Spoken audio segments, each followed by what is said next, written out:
Age 16. నేను diploma second year చదువుతున్నా. Last 3 months నుంచి నాకు ఆల్రెడీ ప్యాంక్రియాస్ ప్రాబ్లం ఉండే. చాలా vomitings back pain, stomach pain అయ్యేది. చాలా ఫుడ్ అయినా వాటర్ అయినా ఏది తీసుకోలేకపోయేది.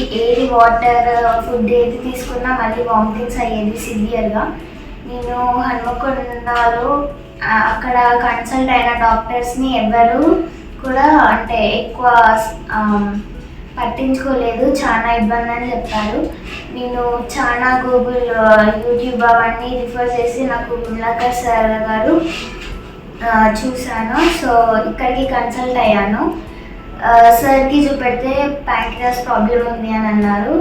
చాలా ultrasound, x rays and CT scans అట్లా తీసి ప్యాంక్రియాస్ ప్రాబ్లం ఉంది, అంటే ఇంటెస్టైన్ అన్నీ కొంచెం అతుక్కున్నాయి, సర్జరీ చేయాలి అని అన్నారు.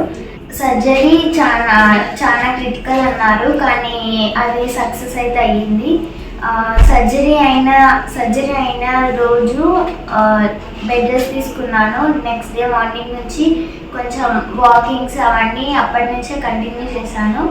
ఫుడ్ కూడా అన్నీ తినమన్నారు. టాబ్లెట్స్, అది మెడికేషన్ వాడాలి అని అన్నారు. ఒక 3 months వరకు మెడికేషన్ వాడుతున్నా.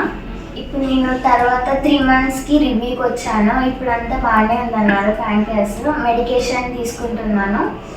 ఈ మెడికేషన్ కొంచెం లైఫ్ టైం వాడాలని అన్నారు. ఇప్పుడు ఓకే నాకు. Thank you sir, Vimalakar sir.